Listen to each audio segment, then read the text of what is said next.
or pleasantries shared. We are going to use some few minutes to engage the epistemological question of certainty. And we are focusing on Descartes. So when we met in person, no, we couldn't because it was a holiday, so he still joined the Tuesday group last week. The discussion centered on what the question of epistemology is. So I want to quickly walk you through that, and then we build on it to where we are with Descartes. So the question of epistemology is one of the branches of philosophy, like we said. Its concern is with what knowledge is. It asks the question of what is knowledge, epistemology. So epistem meaning what? Knowledge. Then logy meaning the study of it. So epistemology is the study of knowledge. Metaphysics, the study of reality, what exists, etc. Okay. Now, if we know that, then what is the basic question that is asked in epistemology? It is simply, what is knowledge? What do we mean when we say we know? What does it stand for? The word knowledge. When I say I know, what does it mean? We learned that the traditional view of knowledge is justified through belief. That can be contested later. This is just a introductory at level 100. So we give you the main lines, but it's a belief that is true and you can offer justification for it. Okay, we went through that also. Then we asked, how do we know? We said there are two main traditional sources of knowledge. The collective outlets, empirical sources, seeing, hearing, touching, tasting, smelling, the five of them put together is described as the empirical source or knowledge that is gained through the senses. Okay, you could want to call that a posteriori knowledge that is acquired after experience, posterior to experience. So a posteriori knowledge we acquired after we experience. So when I see or hear or touch or taste or smell, then I come to know it. It is raining at Nungwa. How do I know that? I don't reflect. I don't do analysis. I have to observe. Observation could be with the eyes or with the hand, or so I can touch, I can see, I can hear to ascertain that. That's why it is a posteriori knowledge. Don't forget that. For what we do Descartes, we'll see how he discredits the sources of what knowledge. First, when he's attacking a posteriori knowledge with his two arguments, and then later, when he attacks a priori knowledge. And so you have to know those terminologies. Sensory knowledge that comes to us through the senses. Either I saw it, I heard it, I touched it, I tasted, or I smelled to know. In simple terms, you would call that a posteriori knowledge. The knowledge that didn't come to me through the activity of the mind, through the senses, didn't come through the senses, but it's through the pure activity of the mind, what we say a priori knowledge. Prior to experience, okay? Then we'll call that one a priori knowledge. So two extremes. For example, I give an example. If I said a bachelor has beaten his wife, the contention has been that this one, I don't need to observe to ascertain truth or falsity. By the meanings of terms and logical structure and definitions, I am able to tell that if a person is a bachelor, then he couldn't have beaten his wife. See that? So then, therefore, I can tell the truth or falsity of this statement, a bachelor has beaten his wife, prior to experience. Don't show me the pictures of the woman to convince me. If you said the guy is a bachelor and he has beaten his wife, that cannot be true. I don't need further and better particulars. You say, oh, come and see the woman's face. You would tell that. I say, no, I don't need that. What you are saying cannot be true because of the meanings. So I don't need. There we go. Those who make a case for a priori, they say, so this one didn't depend on my seeing it, or my hearing it, or my tasting it. I just used the language to ascertain truth or falsity. Okay. When you advance, you would see that there's been contentions, and that's where rationalism and empiricism come in. Where did you get those ideas from in the first place to relate them to each other at all, okay? To come and know that a bachelor cannot be his wife by the meanings of them. Didn't you acquire it by experience? Empiricists would say. So there's an extreme empiricist, strict one at that, would say that there is no knowledge that we have in our minds which did not come from the senses. Even the one that you would want to call a priori. The explanation would be, well, the raw material, the ideas that you relate to each other to detect contradiction, to detect tautology and what have you. Those ideas were put there by the senses. That's another debate altogether, but it is important to point them up to you, even if briefly, so that you don't carry a certain understanding of concepts that may not be wholly correct. Okay, so at this level, what exactly do I want you to know? I wanted to show you that Descartes, whom we are going to study shortly, very interesting texts, we'll do just the meditations 1 and 2, would discredit the knowledge that is gained posterior to experience. That simply means after we have experienced. So sensory knowledge would first be his target. He will discredit that in his bid to achieve what certainty. He will discredit that first, and then he will go further to also raise doubts about what a priori knowledge. You have to understand those two different, if you like, categorizations of what sources of knowledge. That is what I was hammering on. I brought on this slide. Okay, so we move on. We have seen this already. We know the sources. So the first one was the empirical source, and we on your screen now recall what the rational source and some names associated with these extreme views of the sources of knowledge. Then to the third very important question of epistemology. What is knowledge is not as central as this question. How do we know it's not even so much of a contention, but how do we justify? In other words, how do we ground the claims that we make? If you say it was sourced from the senses, no problem. Why do you say so? What is your basis for saying that? You see, that is very, very fundamental. And I think that it generates the rationalist and the empiricist contention that I, a moment ago, gave you a sketch of, okay? One group of people saying that whatever we know was ultimately sourced from experience. That means it ultimately got to us through what? The 5 senses that we have. Others also say, no. What some of the things we know, so there comes the rationalists. Rationalists are a bit measured. They wouldn't say everything we know was sourced from reason or mind or intellect. They wouldn't say that all, but to varying degrees. Some say some say all. Some think certain pertinent, knowledge claims, say the claims in morality, claims in mathematics, that no one teaches you to know that it is wrong to kill indiscriminately, for example.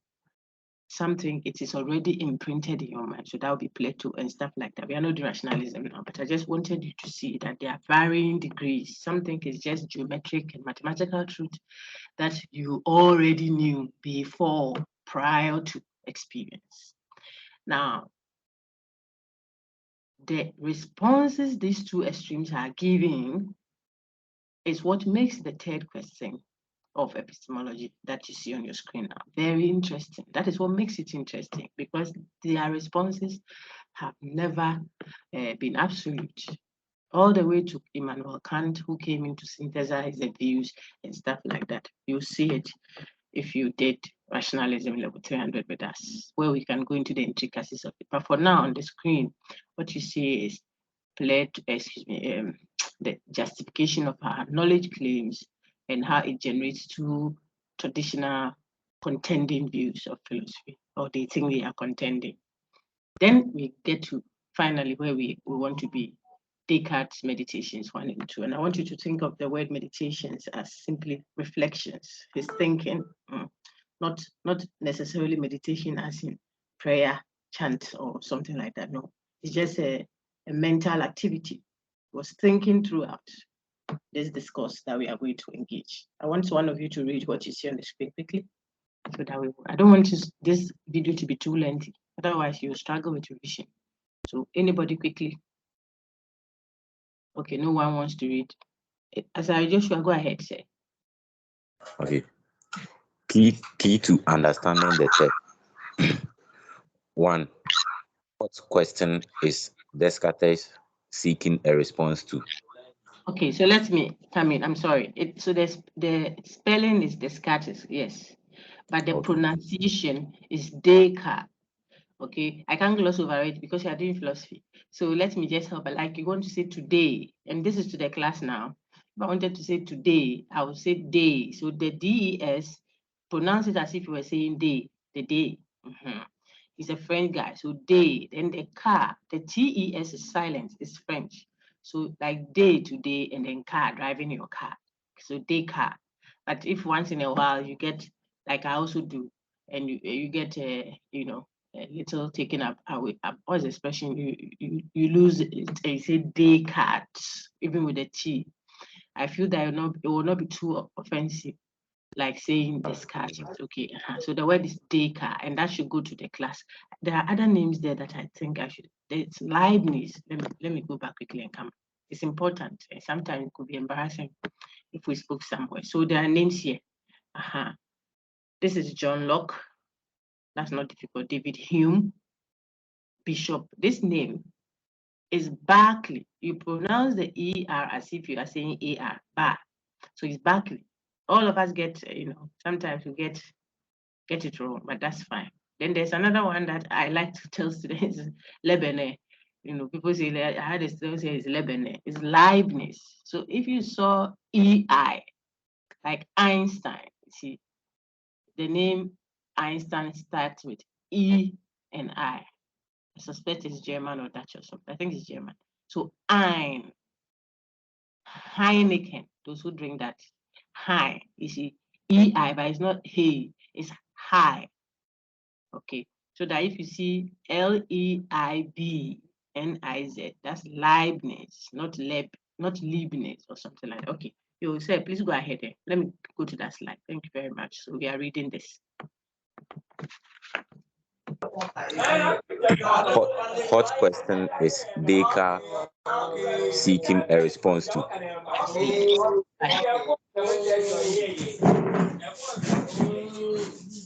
Is it your background that is noisy like this? Hey, madam. Oh, if it continues, you can't help us. Okay. Is there any knowledge that is certain, indubitable, or that cannot be doubted? Very good. So that is what Descartes set off to do. He was looking for indubitable truth, indubitable knowledge that cannot be doubted, has no iota of doubt in it. That is what certainty. So he was not just looking for knowledge, but he wanted that which he can be certain about. We are doing epistemology, the question of knowledge. So why is Descartes doing that? Because he has known so many things at the time he was reflecting that had turned out to be false. I mean, claims and findings and theories and stuff that were given by experts in the field had turned out to be false after some years. Descartes says, so how then do we trust what we think we know now? The geocentric view that turned to the heliocentric view comes to mind now. I mean, in medicine, in geography, in all these things that were supposedly truth, that is unquestioned, dogma, all of a sudden had turned out to be false, and consistently so. So as a philosopher, as a thinker, Descartes is sitting there and says, look, is there anything, can I know anything for certain at all? In other words, can I be absolutely sure about any claim that I make as knowledge? That is his quest. So he's looking for what? Certainty. He's not just looking for knowledge. I've said it 3 times because people confuse the two. not just knowing something. So on your screen, you can see that his senses has deceived him several times. You're driving, you see a pool of water, supposedly. You even want to swim it. You get there and it was just a mirage. There was no pool of water there. You know, in several other instances, some of them very detrimental to human welfare. You thought you caught a thief. And so the guy was stoned to death. Stoned to death. Fine Ghanaian gentleman. Okay. Because people thought they see a thief or they see whatever, a galamsey and stuff like that. The point I'm making is, so the senses, this is Descartes' quest. He says, so what then can we know for certain? So the guy put the money in the socks, the referee. But I could put my own money there. Some ladies put their money in their brazier when they are selling, so it doesn't fall down. So if someone also wants to put his in his socks, perhaps we may not have found out anything yet. Perhaps he may have been a corrupted person, but perhaps he may not be. The point then is, I mean, people have been sentenced to death. And then after they have been killed or hanged, the truth comes out. The supposed truth, anyway, comes out. Descartes says, what can I be certain of in terms of knowledge? What knowledge can I be so absolutely certain of that I will not have reason to raise any doubts about? Okay. And so he sets up and says, if I want to interrogate every one of the things I know, it will take me my death and resurrection generations to come to finish. I won't be able to test each knowledge one after the other. So I'll rather attack the foundation, the source that gave me the knowledge. If I find anything that is not true of that source, that is not important, that is not justified. In other words, if I find dishonesty in that source that gave me the knowledge, then I just throw the source out. That way, I don't have much work to do. I have 5 senses to give me a posteriori knowledge. Now I can use that to see. And I have one main source to give me a priori knowledge, mind or reason, soul, spirit, intellect, whatever. Okay.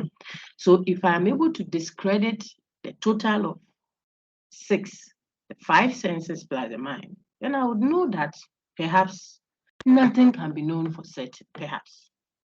But if I gave myself this work and I reflected and kept thinking through, perhaps I hit on certainty, then what I know for certain would now become the foundation on which I build. I'm reading on the screen now, so look at the last paragraph. That would then become the foundation on which I build my whole epistemology on. In other words, if I found one thing that I can know for certain, then it can constitute the basis. He's not looking for all knowledge being certain. No. He's not saying that everything I know must be sure 100%. No.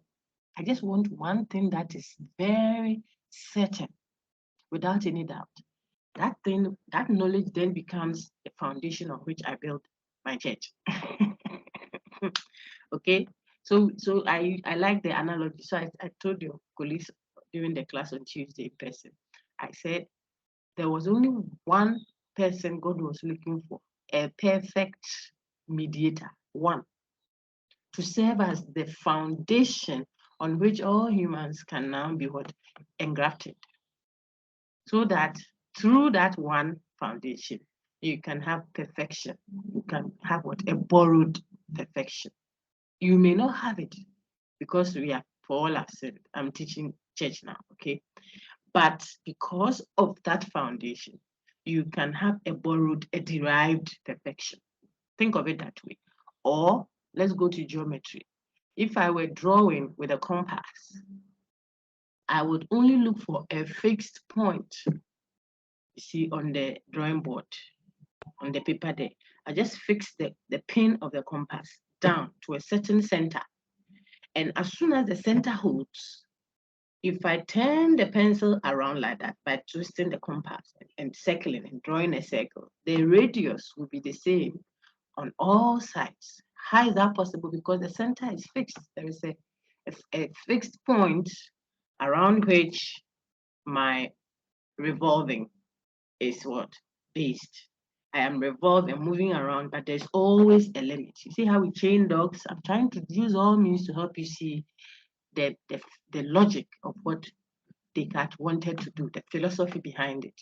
You want to chain someone or a dog or something, you give him or her a range. So the dog is tied up to maybe the pool or a tree somewhere in the house there. And then there is that chain around the dog's neck. It can go so far as the chain allows. Why? Because there is a central place that holds the dog constant. So you are moving, yes, you are thinking, yes, you are reflecting, yes, but there's always what a foundation that keeps you in check. This is what Descartes was looking for. Not doubtful information on your screen now, look, not beliefs, not opinions. He set off to look for what? Certainty. All right. Now, what approach did he use to do the discovering of certainty? He's looking for knowledge that is indubitable. What method did he use? Let me take Kesua. Lady Kesua, please read what you see on the screen. After that, Victoria, be on standby. I see your hand up. Descartes' approach to discovering certainty. Yes, please. Systematic doubt. Mm-hmm. To intentionally doubt all the knowledge he has acquired to see if there will be any left that he knows for certain. That is, whether there can be anything he knows that he cannot subject to his doubt. Good. Next one. Foundationalism, geometrical method. Good. He will only look for certain truths, indubitable truth, to serve as the foundations, grounds, basis, or starting point of his epistemology. So he is not looking for certainty of all knowledge. Rather, he wants certainty to serve as his foundation. If the foundation is right, then it would support all the knowledge built on it, which on their own may not be certain. Think of Archimedes' geometrical points. Very good. So the points that Madame has made is Descartes used a certain approach to help him discover certainty. He intentionally, the guy set off to intentionally doubt everything. It isn't that he cannot see that there is a laptop in front of him, like I have mine here, or he was holding a wine glass. He was holding a wine glass in hand, sitting by the fireplace, rocking himself as he reflected or meditated. Okay, he couldn't pretend that he can't see those things. But even though they were there, he says, can I doubt that I'm even here at all? Can I doubt that I'm holding a laptop? Can I doubt that I'm talking to students? Is there any possibility of doubt associated with the time we are spending together now? So you see that the dream argument, for example, we'll get to it shortly, was to show that it could be that these things going on now, that I'm supposedly engaging a class that someone called Kesua read moments ago and a brother read earlier, and maybe it is just a dream. That I'm just about waking up to realize it was all a dream. Now, all these things were meant to, he's trying to see, can I have reason, even in my wildest imagination, the smallest, tiniest iota of doubt at all about this supposed knowledge I have? If I can doubt it, then I will throw it out. That it is not knowledge, it's not certainty. Why? Until I get to a certain knowledge claim that is absolutely certain. Then I will now use that to build so that I am not deceived again. They told me that my sickle cell child will die at 9 years, again the 18 years. It is not true. Now, they told me that the earth is in the center of the universe. All the planets are revolving around it. So meteorologists and those who read their stars and what have you built their theories all around that. It was false. Thousands and thousands of years, friends. Can you see how frustrating it would be for a mathematician and a scientist of a kind, plus a philosopher like Descartes was? It can be so frustrating. What can I trust now? So the guy says, look, I won't let them come and I won't let the deception hit me, or I don't want to sit and discover that it was false or this one. I'm rather going after them, all the knowledge claims I have. I will subject them to this toughest scrutiny and find out if I can doubt it at all. Then I throw it out in kakra, little by little, until I hit on what certainty. So the method I've elaborated on is what has been called a systematic doubt, intentional, planned, organized doubting, targeted at what? The sources of knowledge, to see if we can have what? An establishment, an established truth that is what? Certain. And so his method is also described as what? Foundationalist method. Why? Because he looks for one thing that he can know for certain, only to serve as a foundation. Why is it called geometrical method? Just like I used the compass to show you, he's still looking for a fixed Archimedes point, geometrical point, around which the entire compass will revolve. Okay. Now, can I read this one too? Let's see. What are his arguments? His arguments. His twofold argument for doubting sensory knowledge, seeing, hearing, etc. 1. The limitation of the senses argument. To doubt far and distant objects of sight, hearing, etc. 2. The dream argument. To doubt close and obvious objects of sight, hearing, etc. I see things that are close and obvious, but only turned out to be false because it was only a dream after all. Therefore, I cannot trust the senses as a foundation for my epistemology. Note, this is an intentional doubt. Excellent. Well read. So the gentleman starts with his intentional doubting approach to help him discover, if any at all, what certainty. What did he do first? He says, look, as for the senses, I can doubt what it tells me straightforwardly. I don't even have to stress myself. Look, the senses cannot give me absolute, indubitable truth. The word was indubitable, undoubtedly, so it's indubitable truth. I cannot trust the senses. Why? Because even as I'm sitting in my office now, I cannot tell what is happening at home, in my rice cooker, in the kitchenette. I don't know if some rat has found its way there. You can't use your five senses. You see, the senses are limited. I am on main campus now. I cannot know what is happening at the hall of city campus. Exactly. Maybe if I made a call, I can hear. But how certain am I? You see, so the senses are limited. That's the first level of argumentation, reasons he gives to support his claim that, look, we cannot have certainty when we depend on the senses. Okay? What is that? That the senses are limited when it comes to what? Far away, far and distant objects of sight, for example, things that we see. If they are far away, so remember the mirage example. If I'm driving on the highway and I think I'm seeing a pool of water because the sun is very hot out there, it is because of the limitation of the senses. The senses are limited. This seeing thing is limited. You can't see from afar. So the tower at Registry, which is a square prism of a kind, from a distance looks like a cylindrical prism. It looks like it's a circular shape. The way you put the ruler in water, it will look like it is broken.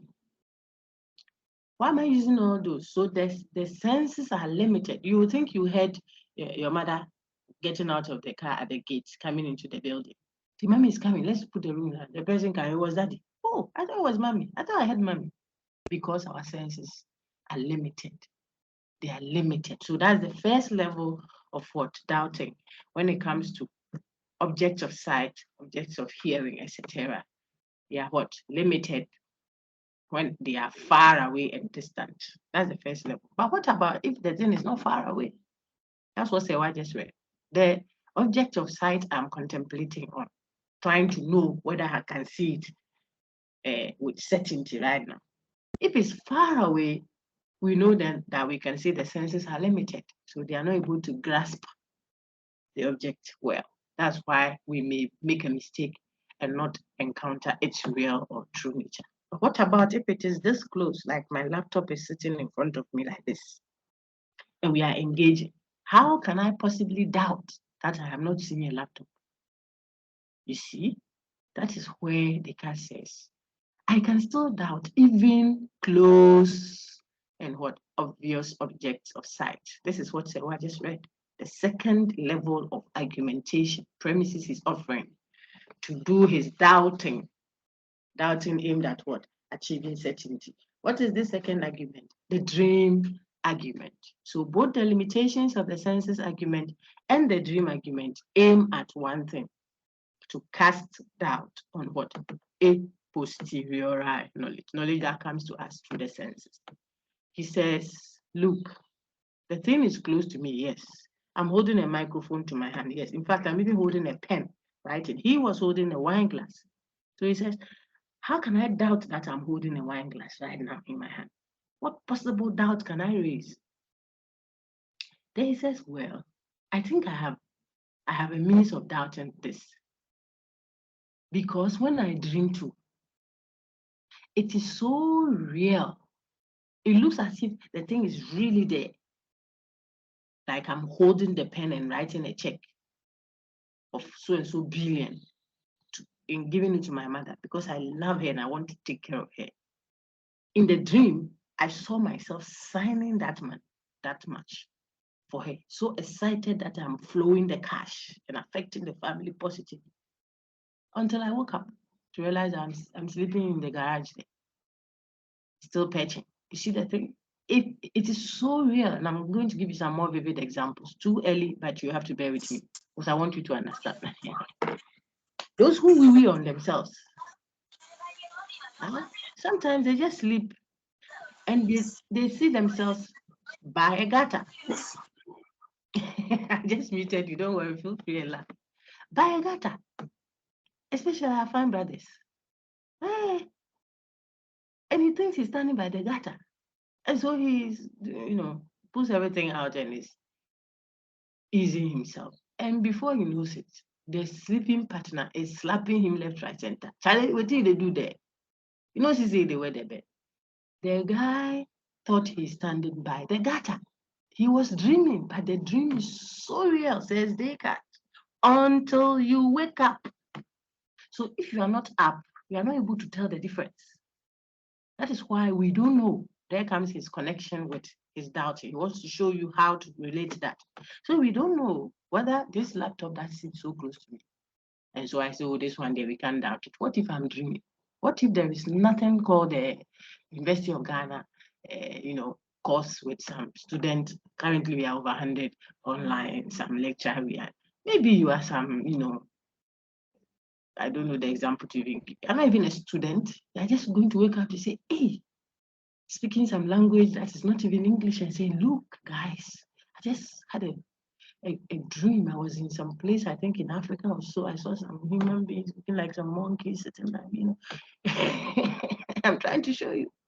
It will be so real until you wake up. People wake up from their dream and they are running out of the room because an ox is chasing them in their dream. They run and physically they are running. So what?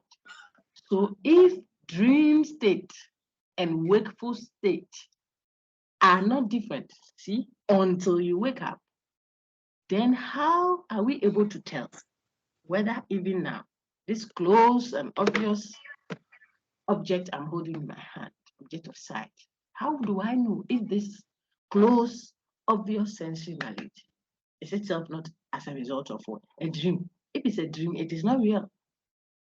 That is why when the guy spat on you, we all lie on the pitcher, you are pitching with someone, the guy or pairing, he turns and spit on you. Eh? Because he's sleeping and he thinks he's in the washroom.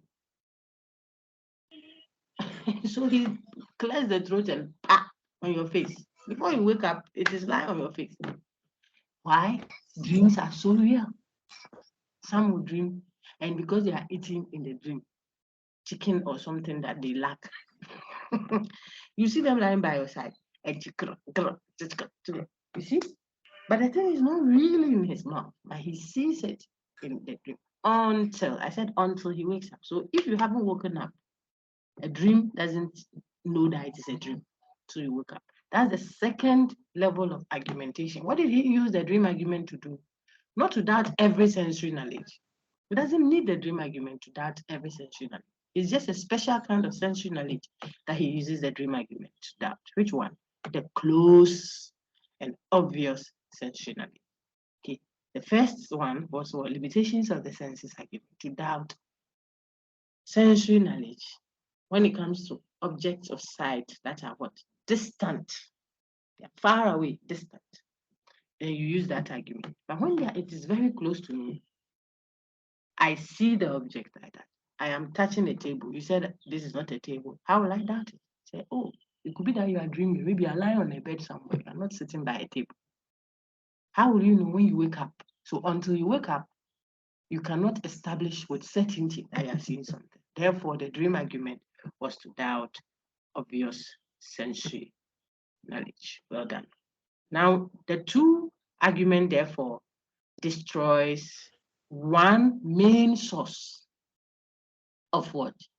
Knowledge, which we have revised this morning. The empirical source. The whole five together is called the empirical source. These two arguments Descartes raises cast doubt on this source. It is not prudent to trust a source, remember, that has betrayed you before. So as soon as we can have any doubt in it, we can't trust it for certainty. The guy told you, I love you like I'm a tampopo, but he broke your heart. He is breaking it. He shall break it again. You are certain that. You should know that. You cannot trust him when he says look up. You have to look down. The radio station announced something. Go for free rice. They said come pizza joint, free pizza. The radio station announced you run to that place. The pizza people said, no, you're not selling anything for free. The next they say free fuel, total, go there. You went for, they said, no, you're not doing free. The third day, when they tell you that free data, a certain station says free data, will you listen to them again? It may be true this time, but you are wary of them because it's not a trustworthy source. Remember that story about the young boy farmer or shepherd or so, who would always come and play around with the village folks and say, the wolves are after my sheep, wolves. Who cry wolf. When the people come, I say, I was just playing. Second time, wolf, I was just, the third time that it was really a wolf, when it was crying, they themselves told him, Otilo, not knowing. This time, the wolf has come. It could be that this time, the channel is telling you the truth. But that is a discredited source. I told your colleagues, sometimes faculty or lecturers do not want to do recommendation haphazardly, arbitrarily. It's important to preserve that integrity so that when you endorse someone or you put your integrity at stake to support someone, whichever entity is taking your recommendation will take you serious. You just don't write them. A book will they go and mess up. Someone says, I want to go and work somewhere. They say that you should write a recommendation for me. They are just writing. The guy goes, God forbid, and he's still in the company. The next time when you recommend someone, your recommendation will be pushed aside because you are being discredited by the effect. I cannot give you the best meal and serve it in a chamber pot. If the sauce is not good, we don't care what is inside it. That is why no matter how much good you are doing in society, God may not like it if you haven't changed the container and received a new birth. Because the tree that was eaten had what? The knowledge of good and evil. So you can do some good and you can do some evil with or without the new birth. So it's not enough to say that, oh, this guy is a philanthropist. He gives to the poor. Everybody can give. Even the one who wants to kidnap a child for money can also give toffee to the child. Givers are plenty. It is the container, the source, the thing that is doing the giving that warrants the attention that we give to it. And that is why Descartes' point is, I don't care whether the senses gave me some truth yesterday that didn't fail. If it was also the source of untruth, then you cannot trust that source for certainty. Finito. That's the point I'm making. And so we know that he has discredited one of the sources and is left with the other. What is this other source? The mind. I said, don't think of mind as brain. Otherwise, you struggle to grab what we are doing. He's a rationalist. In fact, if you push further, we'll see that he's labeled also as a metaphysical dualist. When it comes to what exists ultimately, they can't say there are two ultimate realities, mind and matter. Okay, matter being the physical thing, so the body, you and I, physical body, and then mind, what did I say? Matter, yeah, being the body, the physical thing, then mind being the non-physical part of you, non-physical you. So he's saying that we have dealt with the physical, now the non-physical, if you like, or the mind. What about those truths that we have labeled earlier as a priori? If you remember, it doesn't depend on your seeing it. I gave a funny example to the Tuesday class. I think it's only fair to also use that. Not funny, but vivid. You know, if I were visually impaired, I can't see. And perhaps I don't have many options. So I'm asking for arms. And then you are the one assisting me with the arms. People come and put money, they tell me, oh, Asinisi gave you money, or Bentin gave you money. Say thank you to them. It's not the best, but suppose that's the option I had, and I'm sitting there. Then you tell me, you, my assistant, tell me that, oh, your lecturer came to pass. She has given you 20 Ghana. So God bless you, dog. God favor you. Your children's children will be great. You have, and so on. You bless me. Remember how much? 20 Ghana. You yourself told me that the lecturer put 20 Ghana inside. Then later on, the class rep has come to pass. Oh, they are so good. She gave you 30 Ghana. Oh, sir. I mean, Shrano. I mean, God bless you. So first, 20 Ghana. Second, 30 Ghana. Now, I am visually impaired. I cannot see. Apologies to my student. Okay, I can't see. But I asked you, so how much do I have so far? Then you that tender, you tell me, oh, first it was 20 and now 30. So all of it is equal to 40 Ghana. Okay. Then I say, oh, I thought you said 20 first and 30 first. So it can't be 40, just in case your calculation didn't work out. I said, no, that's 20 back and 30 back. It is equal to 40. I said, oh, that cannot be correct. Too. Check it well. He said, you cannot see. You can't see that. I am seeing the thing. And I'm telling you that 20 and 30 will be equal to 40. I mean, if my stick is close by, I'll hit the guy with its dread, my white kid. Because I don't have to see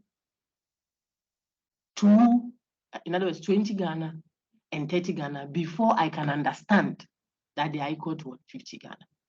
I don't have to see it.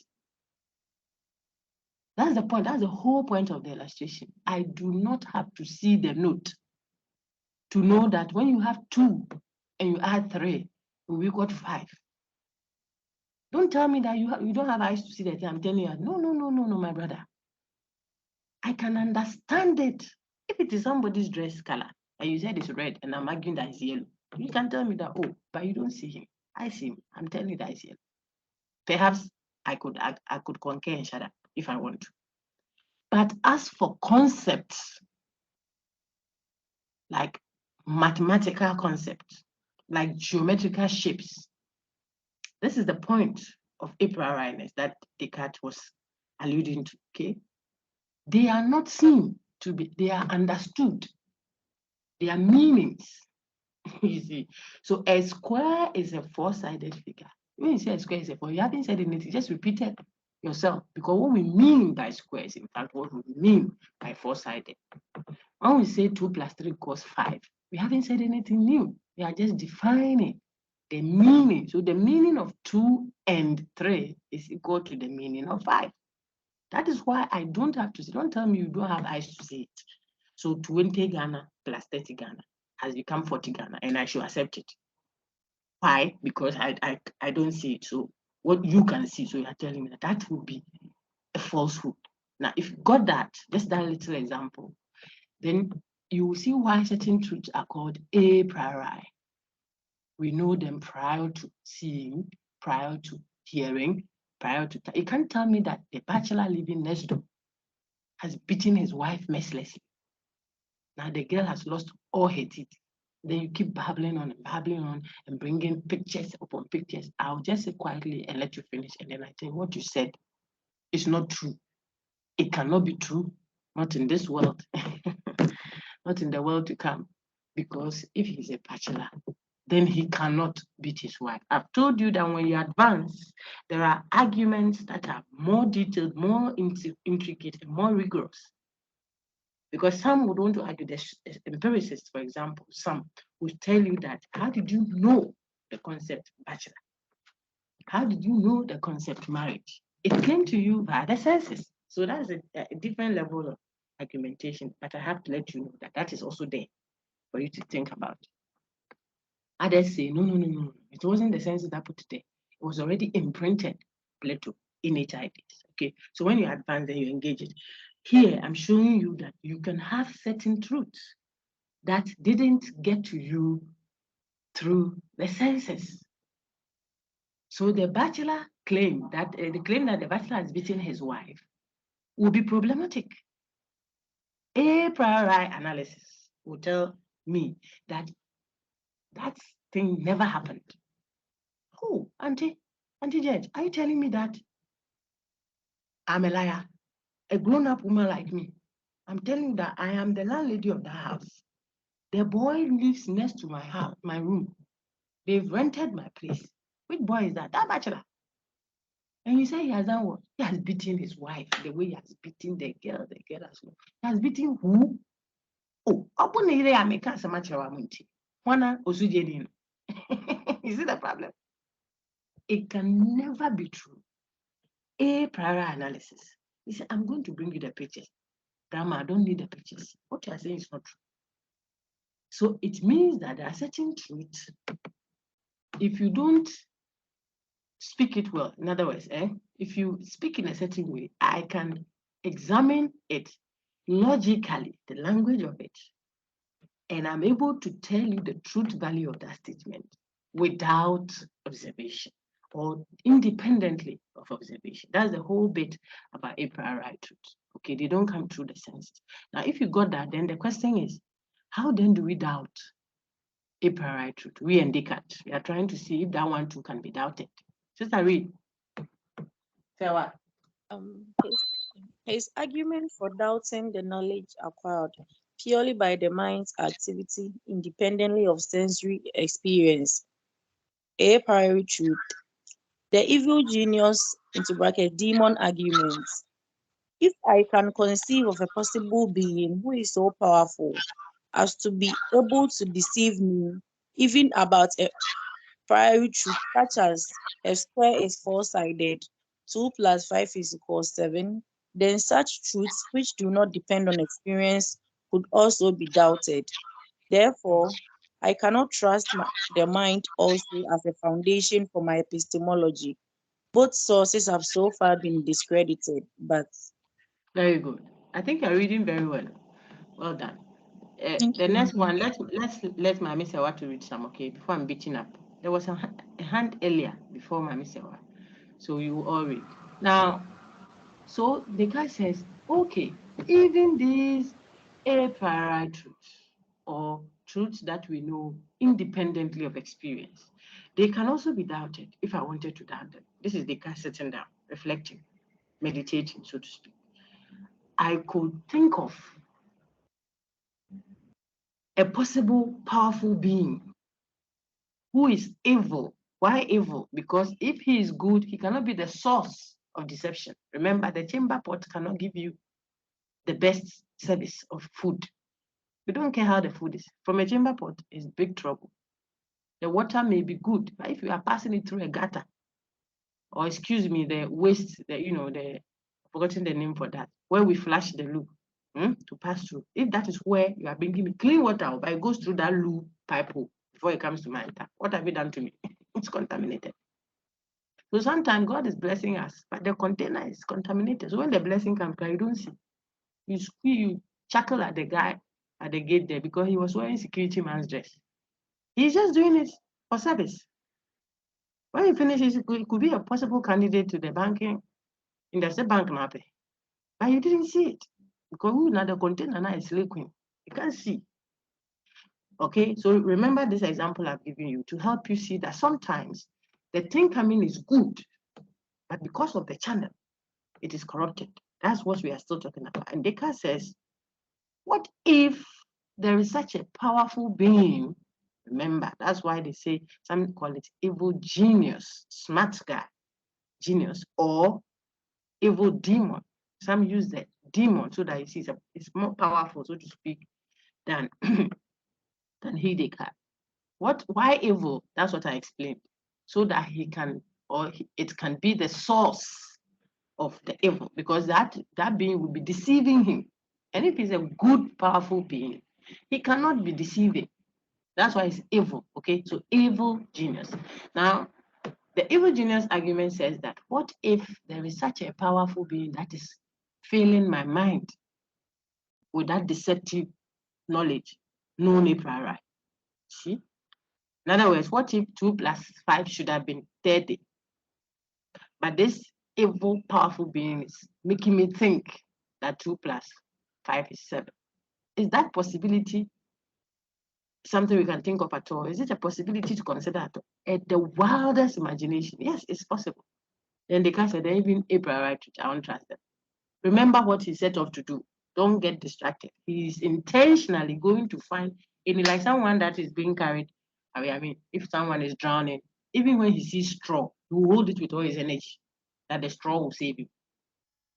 He's doing everything intentionally. He doesn't know what he's doing. Okay, he will intentionally doubt everything that he knows to see if in that task of doubting he would attain some truth, some knowledge that is what certainly, absolutely, indubitably true. That is where we are going to keep.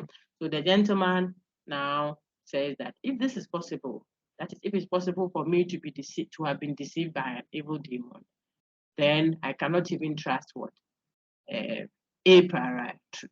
Raymond, is there a question? Please ask.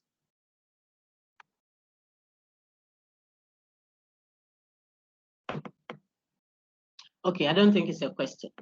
Then let me continue. Now, by the end of meditation, okay, by the end of meditation 1, which is the first reflection, Descartes had not encountered or had not arrived at any certainty. You see that? So he was distraught. He said, oh, after all these things that I've done, I haven't been able to arrive at certainty.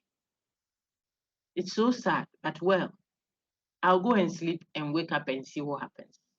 If I wake up and it turns out that I am able to finally arrive at some truth with certainty, then thank God.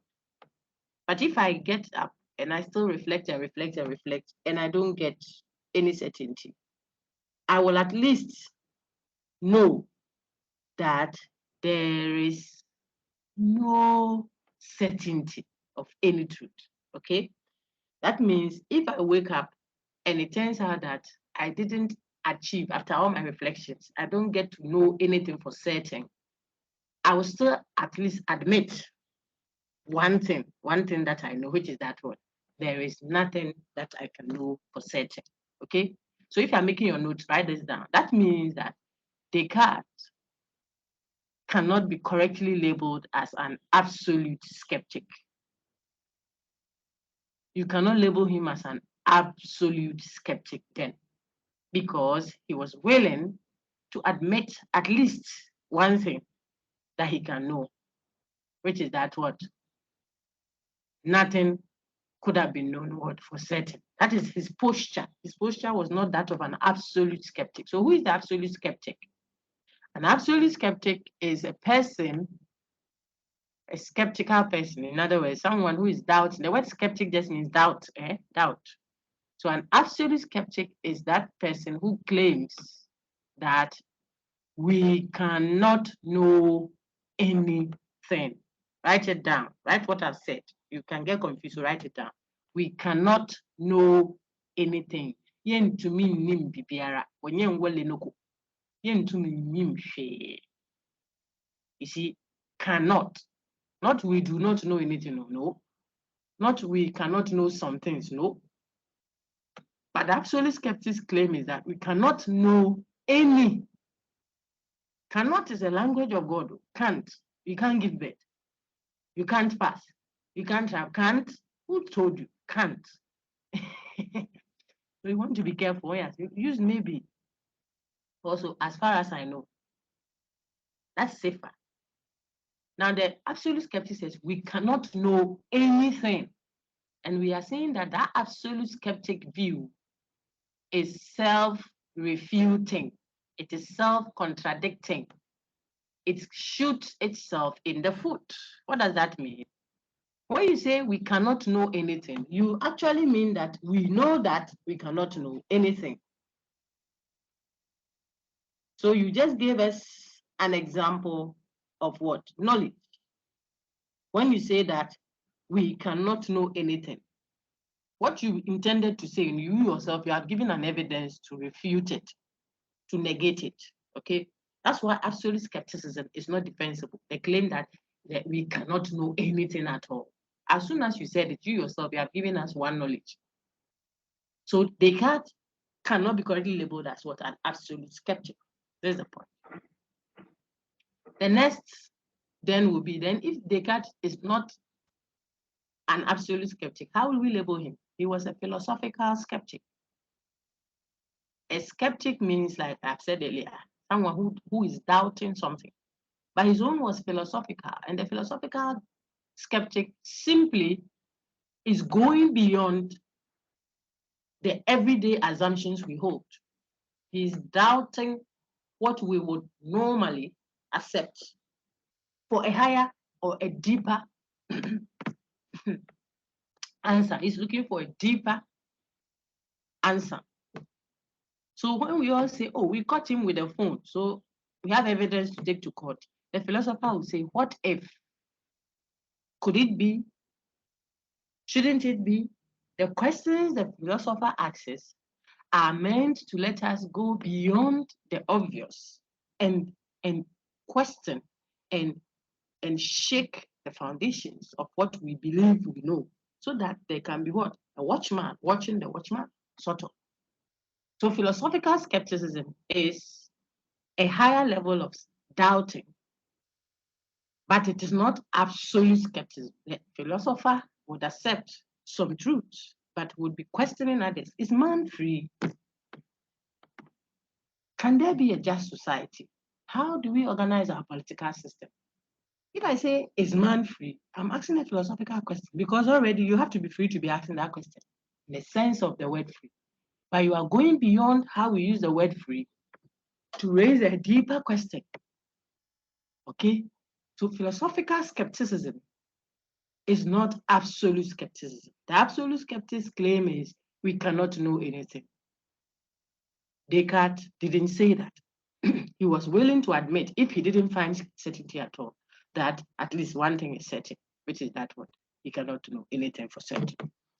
Then there is the third type of skepticism. So even in this presentation, you see what I've said, 3 types of skepticism. You know the absolute skeptic's view, you know the philosophical skeptic. The third one is the common sense skepticism. Common sense skepticism. And that one, every human being, you and I, have it. Before you sit on a chair, you put it in place. You ensure that it is well before you sit, especially if you're a little well endowed physically.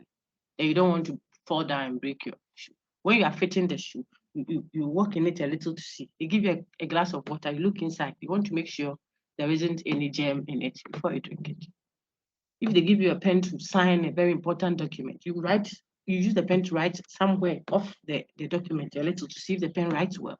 You are skeptical about whether the pen will deliver or not, whether the chair will not let you fall down. So those posturing where we are doubtful about things in our everyday life, common sense skepticism, everyone has it, okay? And it is healthy. You shouldn't be dogmatic and follow the crowd because the crowd is moving. Everybody's running, they start running with them. Blah, blah, blah. And then on the way we ask, why are we running? You do, why are you running? I don't know. I saw you running. That's why I'm running. You have to have some level of skepticism is healthy, okay, for our daily living. So there is the common sense skepticism, which everyone has. Then there is the philosophical skepticism, which a few of us in society do have. Keep doing that and helping to, I think, in most cases, improve the society. And then there is what? The absolute skeptic, which is empty and self-refuting, is useless. If you doubt everything, you don't think there is anything we can do, then that's problematic. And I said all of what I've said because I want to show you that Descartes wasn't an absolute skeptic. So what happened in day 2 of meditations? Let's take Mami Sewa, then Raymond can continue later. Thank you, Keswa. Mami Sewa, read.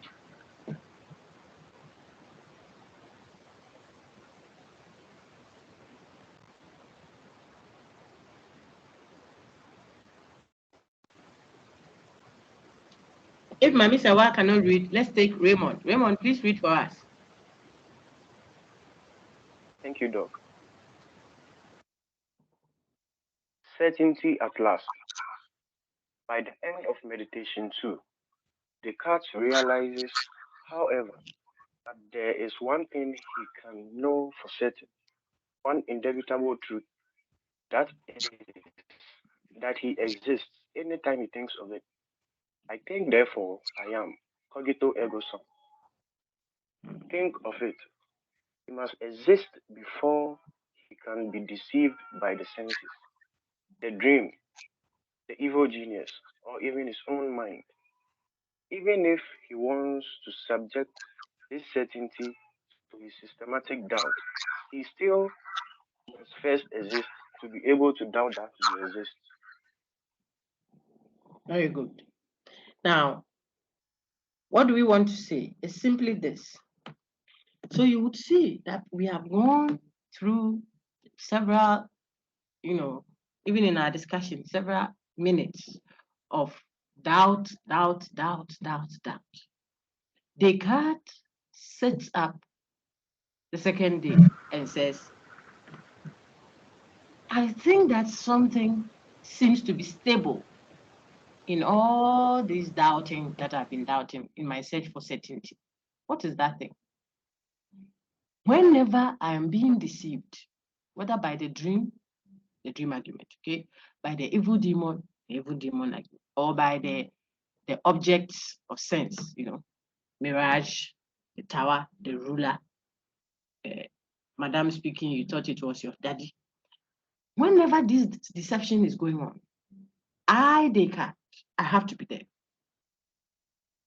Because if I am not in it, then who is being deceived by the evil demon? Who is being deceived by the dream?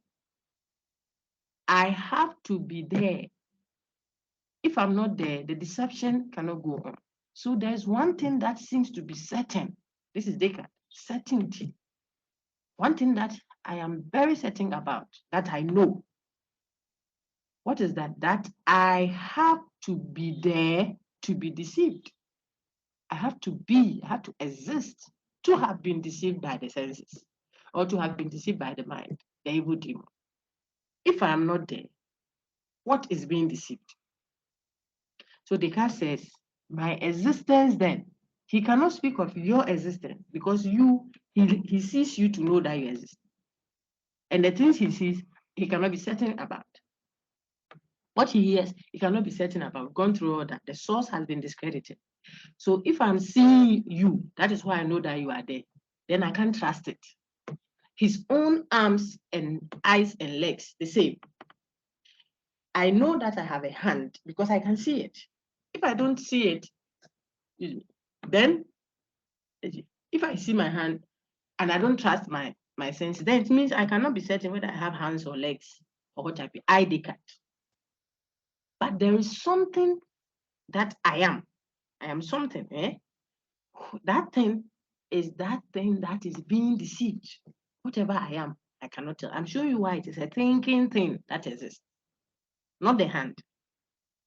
It is a thinking thing that he, Descartes, can be certain about that it exists, not the body matter.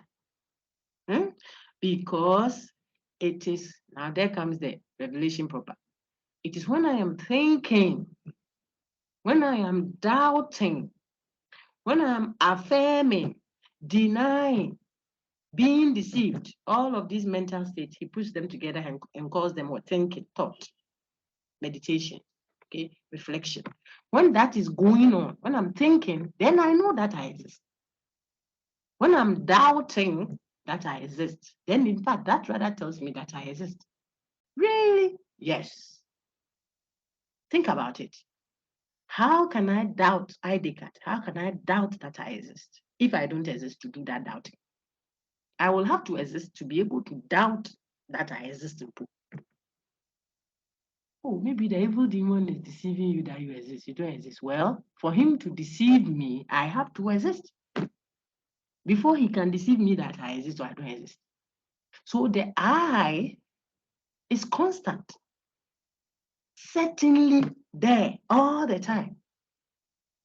How do you know? Whenever I am thinking, whenever I am doubting, whenever I'm being deceived, then it tells me that I exist. Descartes.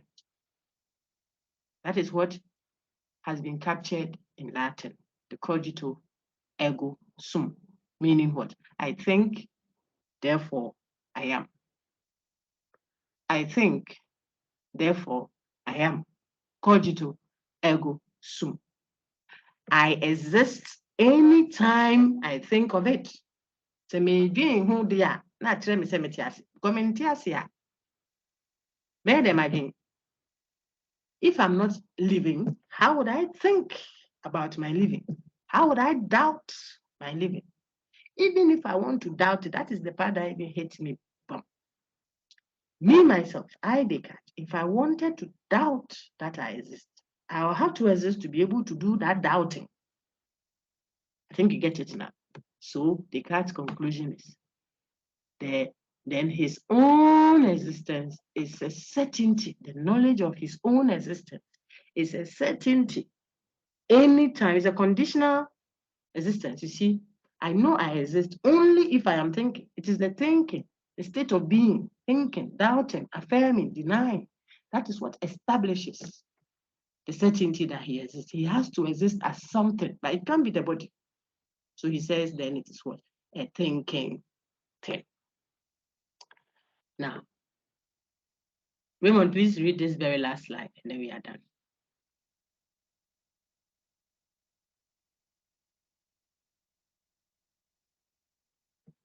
Is Raymond there? Raymond, you're muted, though. If not, then Kesima, please do as the last slide, then we can go. Yes, madam. Descartes trusts worldly source of knowledge. The source that revealed this truth to Descartes is the mind. So Descartes will trust mind as the source that can give certainty. This is why Descartes is described as a rationalist. He will depend on this source to build his whole epistemology in later studies. For now, indubitable truth or certainty for Descartes is he exists anytime he thinks of it. Therefore, he exists as a thinking thing, a thing that thinks, affirms, denies, etc. Etc. And so, finally, we have reached Descartes' conclusion, or the certainty he was looking for. He has landed on it. Boom. What is it? There is one thing that he, Descartes, can be very certain about, that nobody can deceive him about it. Not in this world, not in the world to come. Whether evil genius or good genius won't matter. Not even the Heavenly Father, God, can deceive he, Descartes, about his own existence. Because if God wanted to do a wagadri with him, for example, he, Descartes, must be there, must exist to be deceived. He must exist as something, maybe not as a body, but as something. He must be something before he can be deceived. Even he, Descartes alone, suppose there was no other person in the whole world, only he existed. There is no God, no tree, nothing. He has to be something to doubt that he exists. And that is why that is incontrovertibly true. Certainly, indubitably, 100%. You see how I presented Descartes? Wait until you see me rationalism, critiquing him big time. If you're a philosopher, even if you want to critique a view or you want to raise objections, make sure you have given that person his or her best shot, present his doctrine very well, capture it well. Then when you critique it, we will know that, oh, you didn't beat a weak, sick soldier man. If you want to show that you're a big guy, wait, let the man be strong, then beat him up. So that everyone will say you are strong. Not when you realize that the person is so weak, has become a vegetable line. They say, I call for a match. Come and let's play. I'll show you that I'm there. You are weak. So you present the view at its best. Descartes has been criticized, like every thinker. But the important parts of his thinking is what we are interested in. Everybody will be criticized or will raise objections here and there because we are thinking beings. We keep thinking through what we saw earlier. So that is not even the issue. But what we make of what he has found that's very, very interesting, an epistemological text on what we can know for certain and what we only know dependent on what we know for certain. Okay, so now that he has a foundation, he's going to use that to evolve and even deduce the existence of God. Can you imagine? Yes, you see it later. And by the time you get to meditation 6, you see how he derives the existence of by deduction. He's a mathematician. Okay, so he will use deduction to arrive at the existence of God. And then, now that God, the existence of God is established, he will use that to deduce the existence of material substance, what he calls a substance. Ultimately, then, everything he threw out as non-knowledge, so to speak, will all come back into epistemology, except that this time they will have what? A derived certainty. Their certainty is dependent on the one that he knows for certain. Like our perfection is dependent on the one who has perfected us. Because you are in him, he will do something like that, where he will now derive the existence. We will still see some secularity in clear and distinct thought and how they establish God's existence, and therefore God also establishes the existence of the external world. I have touched on those because I got 1 or 2 questions in class last Tuesday. That tells you that students read, some of you even read to the 6th meditation, and they were so intrigued. They want to hear all. And I said, hold on, this is introductory. Okay, we are able to teach it. We do that for the higher levels, but you can only bite a chunk that you are able to masticate. Give yourself time.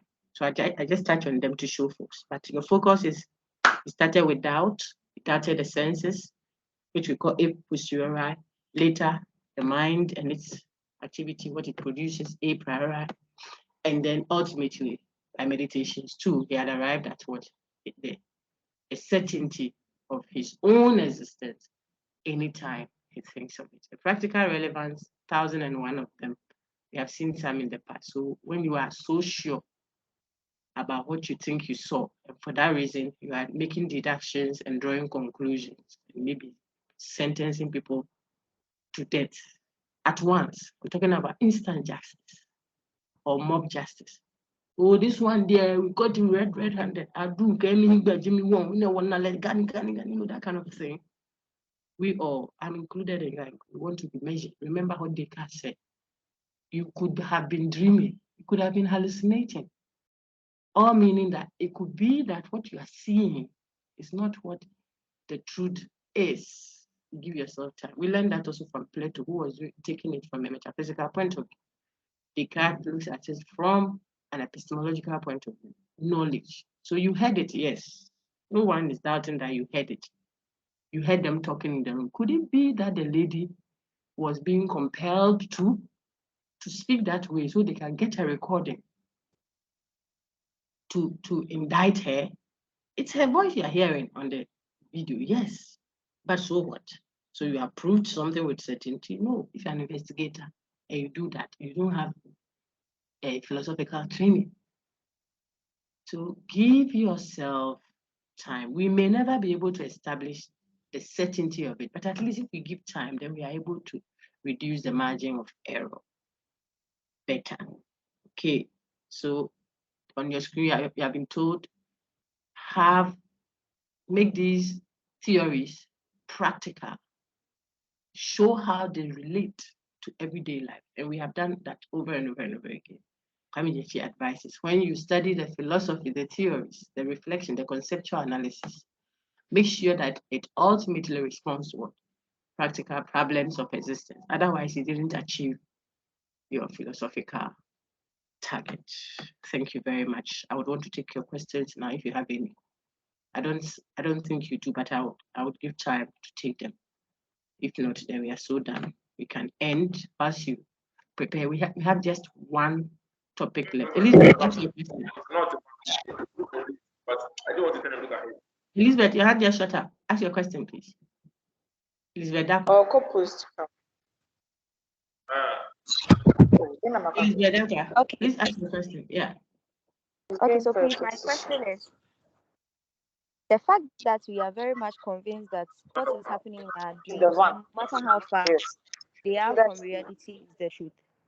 So how then can we distinguish between being Who is awake talking at the background? being Hey, who is talking? Elizabeth, hold on for a minute.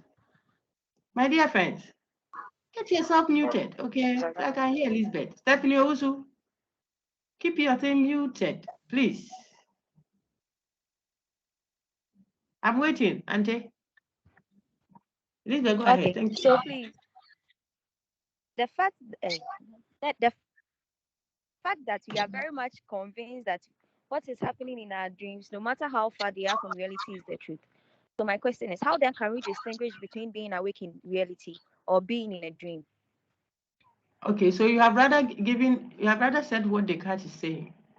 He's not saying that the dream is real. He's saying that when you are dreaming, you can't tell that it is not real. But dream states are not true. When the brother is kissing the lady in the dream, he may kiss the bride. He's in the dream doing he will wake up and realize that he's sitting at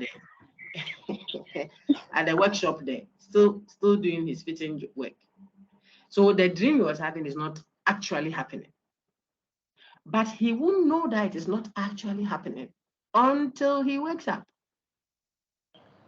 That means for Descartes, that means right now, as you and I are engaging, Elizabeth, it could be that it is a dream. When it is ongoing, when dreams are ongoing, they are so real. That's why someone is wee-wheeling.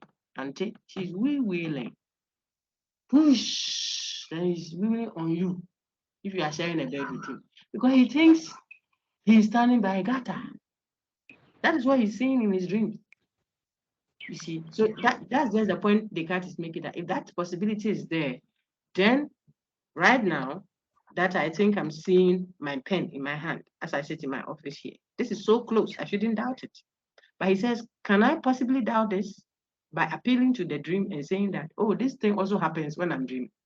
I see things so close like this. I only wake up to realize that Asumwa, it was all a dream.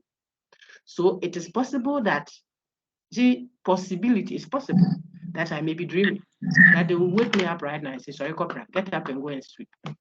Then I'll wake up and realize I wasn't even a lecturer. I wasn't a woman, and so on and so forth. So that is his point, to doubt sensory knowledge. I don't know if that helps a bit. Okay. So please, to my second question. Yeah. Okay. Descartes knows that he exists, but what kind of a thing is he? If He says it's a thinking thing. A thinking thing. The thing that does the doubting, the thing that is deceived, the thing that is perceives, etc., etc. So he calls it a thinking thing. Okay. Thank you. Welcome, my lady. Let's take Victoria Kofi. Vicky, your hand was up earlier, or it wasn't you? Go ahead. After that, take Lisa. Go ahead. Okay, so my question is, in Ortega's Man Has No Nature, we came to know that Ortega was an existentialist. So his view was like we have to exist before we make certain choices. And now Descartes too is saying that he exists because of the thing that he thinks. So before he doubts about some things, he has to exist before he doubts those things. So can we say that Descartes is an existentialist at the same time a rationalist? No, please. I don't even want you to continue. They are doing different things. Oh, okay. One is engaging a metaphysical question of what we are made of. That's Ortega. He thinks that there is nothing that is already fixed inside you, my dear Vicky, that cannot change. The ones that are given, that's the natural part of you. Maybe that you have so and so sickling status, or you are a female, or I don't know the example to give. Let's use mother, the one who gave birth to your mother or your father. Because right now, even the status, people are changing from female to male. Some have both. So we don't know what to do. Mr. Nana Mama Brown says she has gone to pump her bottle. Okay, so the point is you can't use those examples again, but it helps to use the one that you don't choose your mother, Ortega says. That is naturally given. When you come into the world, you can decide that the mother that I biologically have, I don't want her again. I bought another woman to be my mother. That's up to you. Just like you change your nation. Okay. So there's a fixed part of you, which is the natural part. And he doesn't think that one contributes to your being, your existence. So he's dealing with the question of what? Metaphysics. Now, what you do yourself and what you allow to be done to you is what defines you. So someone insults you, this will take out. Someone insults you and you let it hurt you so much that you become a bitter, angry girl, always frowning. You are creating an essence for yourself. If you decide to turn those lemons that were thrown at you into lemonade, there will be bitter things that have happened to you, but you will still be glowing and shining. You choose. So that is where Ortega's discussion was taking us to. Metaphysical questions of what?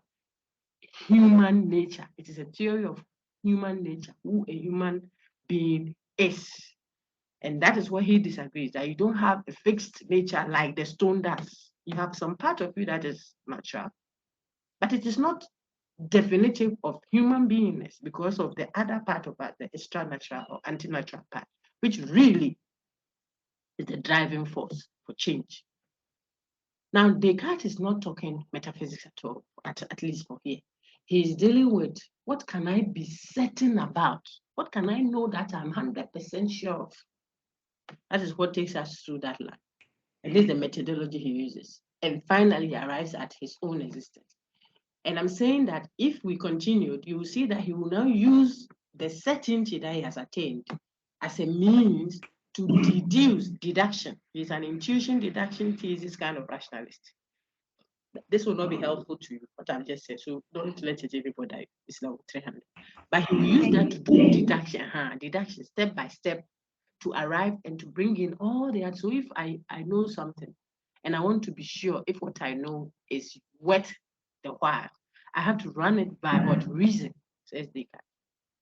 So the person is telling you something, you are hearing, but have you subjected it to the high standard of rationality? Because a rationalist, you will use that as the straining pot.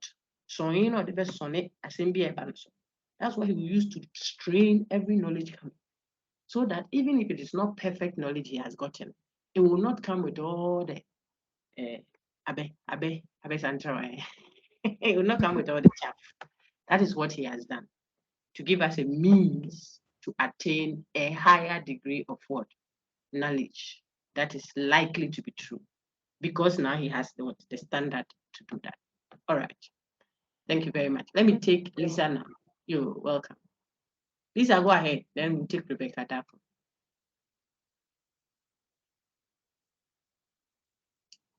Lisa, we are listening to you. You're muted, but we can't hear you. If Lisa is busy, let's take Rebecca Dapo then. If Rebecca, good morning. Go ahead. Okay, Doc, is it possible for us to eliminate the being to admit that there's this there's a streaming of thoughts without actually being a being having the thought? So because he's doing deduction, he has been criticized for that. That you cannot say thinking exists. Thinking exists anytime thinking is going on. That is empty. So Descartes, after arriving at a thinking thing, the state of thinking is what he has really established, not the object that does the thinking. But he concluded that if I'm thinking, I'm doubting, I'm affirming, then that shows that I exist. So some have criticized, he said that the I that he says exists, he is imputing an entity, but he has not actually proven that it is an entity that is existing. Okay, he just showed, this is a critique, he just showed that thinking, consciousness, a state of being exists anytime a state of being is ongoing. And the question is, but that is not a proof that an I, a certain I, object, entity B exists. You haven't proven that. That is only a deduction he makes from his establishment of a mental state, thinking, doubting, affirming. That one he's certain that I am doubting. But what is this I that does the doubting? He cannot impose it and say that I is a thinking thing. A thing in what form? Descartes thinks of things, not necessarily as material, but even what? Mental substance. What we do level 200, we see. So that is the query. And so you are raising a query really, that has he proven the existence of a thing? What thing is that? If he says a thinking thing, he hasn't proven a thinking thing. He proved that thinking goes on, doubting goes on. But whatever entity it is that does the doubting, Descartes has not proven it because it can't be his body. If it's not his body, what is that thing that does the thinking? He just says a thinking thing, I think, therefore I am. What is that I that you Descartes says, you say what is doing the thinking? What is that I? You want to know. He says it is a thinking thing. But you haven't proven a thing. You proved the state of being, the thinking, not the thing that does the thinking either. So that's Lisa. So that is the question. And I think you critique him well. Let's take Judith Oklu.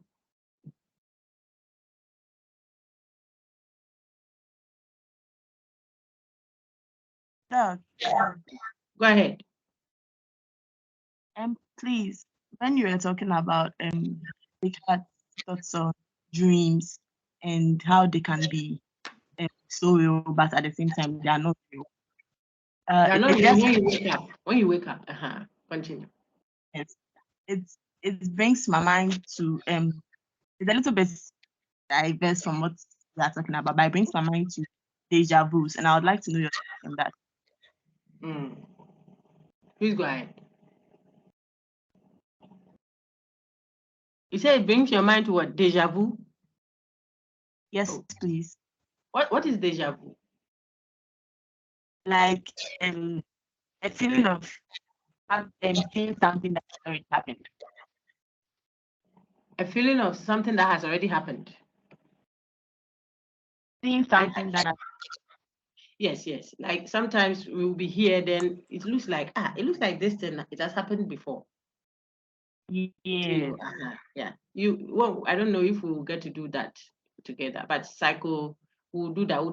We'll do the mind-body problem, how mind and body interact, some epiphenomenalism, what's the other one? Psychophysical parallelism, telepathy, those things, as part of our discussions when we do problems of philosophy, mind-body problem. This mind-body problem will come from what we have just done with Descartes now.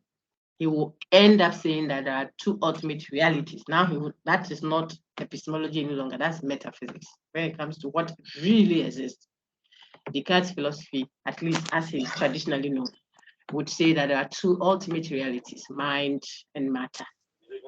And then from that, the question would be then, how does the mental state affect the physical? And that is where some of the responses you are giving. Sechi Emmanuel, if you keep yourself muted, you will help us. You help us. It's an online class. Be a class. I didn't now I say boom. I say no. Keep it muted so we can engage. So my lady, yes, those are some of the interconnection supposedly between mind and matter. How it is that I can be sitting in this office, but my mind could go to my room in the Netherlands or Abdul Ganiyu. Abdul Ganiyu. Abdul Ganiyu.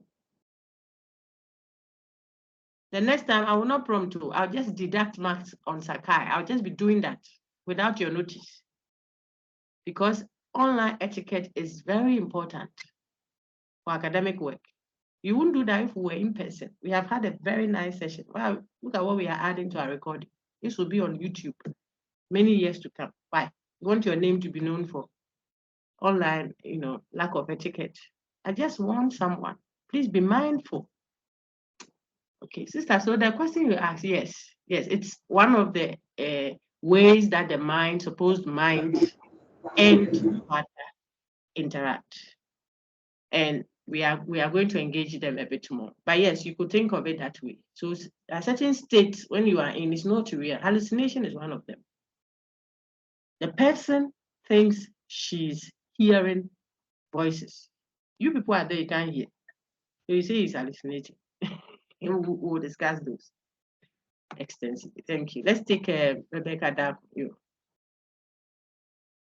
Abdul Kabir, I saw your thing go, but you could go unmuted, but you quickly did that. So that's okay. Rebecca, go ahead.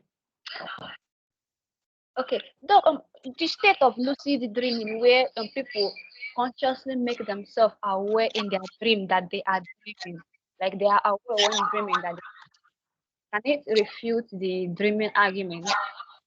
Is this the question? Is even if it were so, like witches, like those who chant, there are people who believe in meditation, they can come out of their body, they project astral. See, I've not done that, but some tell us that they are able to do that. And if you're a philosophical mind, you are open, because maybe before long there will be a science behind it that will make it easier. It's a higher science, I'm told. So we don't refute such things. But the point is, even if you were able to come out of yourself, the point is that state, is it the state that we are sitting in where I can see you sitting like this? No, it's another realm, another state of being, which is not what we would call this our real, so to speak, world. So even if that is possible, it is not actual, because I won't be able to fly into the skies with you, or I won't be able to get into your dreams with you. You are there. I am not there with you. So which one is the real one? The one that we can share in together, where we are all in a queue climbing into the bus together. I see you, you see me. I see Rebecca there. You can see, so hello, Doc. I say hello, Rebecca. Which one is actual? Is it this one, or the one that Rebecca is in her dream and she's aware of herself in that dream? And she comes to tell me that I was in a dream. I mean, which one would we be sure of as a shared one? I speak this way because you could have someone who says, God is speaking to me. He's telling me something to tell you. I'm not hearing God saying that. But my faith will tell me that, oh, this one is true. That is the whole point. So back to the dream argument. The point then is whether I am aware of myself in my dream or not. It is a dream.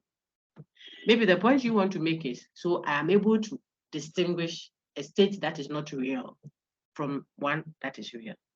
Then you can say the same of the guy who is drunk. He's so drunk, you think he's drunk. When you tell him, you are falling into the gutter, he says, no, I'm lying in the sofa bed. He is the one doing the feeling. So he thinks that where he's lying, you cannot see it. Have you seen the mad people? Those who are mentally sick, very, very mad. He doesn't think that he's naked. He thinks that you have a problem. So then the whole discussion has been dissolved. So we can consider those as well. But that was an important intervention where I am dreaming, but I am aware of I don't want to call that a dream, but I want to be cautious. That could be astral projection. You are out of your body, but you are aware of yourself. It's not like you are dreaming. It's not a dream. You get out of your body and go and do things and come back. Ghana people can call it grewe. Gone, you know. The person has the ability to get out of themselves, go into space, know what will come. Some even go into the time machine, go into the future, and go and look at what will happen 3 years from now, and come back and say, this guy is not my type. Because 3 years time, you become a workaholic. You won't even stay at home. I don't want a guy like that. I don't have a happy home. He has that capacity. Call it science, call it witchcraft, call it spiritual grace. Well, so that's the point, Madam. Thank you very much. Let's take Samuel Frimpong.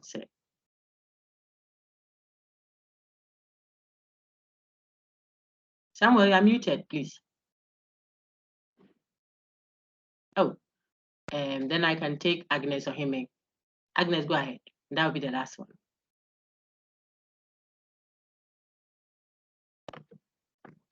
Lady Agnes, please go ahead. There are 4 hands up. I've taken Lisa. Okay. I see Rebecca. Could we just engage Rebecca? So it's Samuel Frimpong and Agnes or Hime.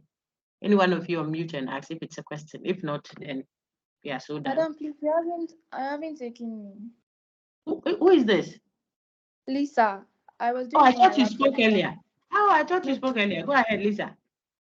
Go okay, ahead, so Descartes says that I think, therefore I am. So what would he say about someone in coma? Because the person is not thinking. So will he say that that person doesn't exist? No, the person is thinking. That's why we have not thrown them away. Yes, he's thinking. That's why you see. So what is thought? That is what you should be asking. Consciousness, state of being. That's why we don't throw them out. They are not dead. Okay. It's a state of being. I mean, you do consciousness in philosophy of mind, level 300, you see. A state of being. So sometimes grandma is lying down, maybe 3 months now. She's on the life-saving machine, but we have not thrown her away, because if you could read thought, you see that the thing on the screen there will be showing, because sometimes it goes too high, sometimes it comes down. The only thing is that she cannot move around, she cannot say it, but her thought is active, she's conscious. When we do log together, that will be in level 200. You see what makes a person pay his argument, what defines a person's being. You are conscious, you are self-conscious, and you have a memory. So there is a difference between being self-conscious and being conscious. You could be conscious but not be self-conscious, aware of yourself. And that one, even we who are not lying on hospital beds, sometimes we become unaware of our self-consciousness. You can be walking, coming, and then someone is coming from the opposite side. Someone you know that you should greet, you're looking at her, but your mind is off. That thing we say. And you say, hey, didn't you see me, Lisa? They say, oh, I didn't even see you. My mind is off. You can put your own pen in your hair. Whilst marking, I do that a lot. I fix it in my hair, especially if I have braids on. Then I'm looking for the red pen. I'm alone in the office too. I look and look. The pen you in. The pen in the 2 table the way. It's in my hair. Because when I was putting it, I wasn't self-conscious. But I was conscious. I'm not dead. I'm alive. Just that I wasn't aware of myself while I was doing that. The way some people can be putting their fingers in their nostrils. At an executive meeting, full video coverage, the guy is moving whatever in his nose. Boss. But yes, ladies, the way we hit our hair, boom, boom, boom, especially when we have braided it for a while, we haven't gone to clean up or wash it. We hit it. You forget yourself. I do that sometimes. You are doing it. Oh, Abdul Kabir, I will subtract marks from your already mega mark that you guys have. You see what I mean? Why? Okay, so my sister, so the person at the hospital may not be self-conscious. That's what I'm trying to show you with the several example. Just like we who are working around, sometimes we are not self-conscious, but the person is conscious, and thinking or thought is a conscious state, a state of being. That's all. So insofar as the person thinks, then he is. Remember, even Descartes, he wasn't saying it for other people. He was saying it for himself alone. Some accuse him of arguing in a solipsist way. Don't worry your head. He was being solipsist in the way it was as if there is nobody else, he himself, he alone. It is his own existence that he can be setting up. Then afterwards, he uses that certainty to derive others. Okay, I still see your hand up, please. If it's a follow-up, go ahead. If not, then we call it. Go ahead. You said that you said that thinking is a conscious something, but the person who is in coma is not conscious of whatever. Says who? Why are you saying he's not conscious? So that's why I keep telling you, when you go to, do you know a person who is not conscious? The person who is dead. If the person is not conscious, why have you kept him there? So you are speaking medical conscious. I'm speaking philosophical conscious. Because there is self-consciousness. That one, you are aware of yourself. It is different from, you see, when someone is going to deliver, for example, or they are going to do CS, cesarean section, you can be injected at certain portions of your body. Then that place becomes dead. So you don't feel pain when they use, or you go to the dentist, for example. They inject portions of the gum to harden it so much so that it becomes numb. So you don't feel the pain when they are cutting your flesh and pulling that hard rock for the teeth.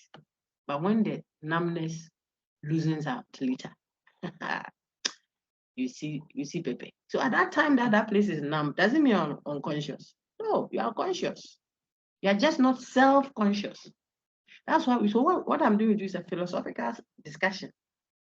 When you do philosophy of mind, you yourselves will distinguish self-consciousness from consciousness and from memory, at least at that level. But take this, maybe it can give you a little respite. If the person is not in a state of being, that's what I mean when I say it's not conscious. It's not in a state of being at all. Why have you kept him on the hospital bed? Waiting for what? Throw him away, dig the soil like we do to those who are dead. Bury him or burn him, whichever option. We haven't done that because there's something still working in the person. It's still a being who has a state of being. That is why we are waiting, hoping that he will either be revived or he will finally drop. But he hasn't dropped. So he's conscious in that sense of it, okay, but not self-conscious. So you go to the hospital, the reader will be showing bing, bing, bing, bing, bing, bing, bing, bing, bing. There's a living being there. It's not dead. So maybe hospital may say that, oh, we are waiting for her to regain her consciousness. The philosopher says we are waiting for him to regain his self-consciousness. But as she's lying there, she's not dead. But she's not moving. She can't talk. She can't eat. Some, they don't feel any pain when you slap her crack, you'll be looking at you. But still, we haven't taken her and put into a coffin to go and bury. What is left? That thing inside her or him, which we are waiting for, is what we say is consciousness. So you can do a philosophical analysis of consciousness when you do philosophy of mind.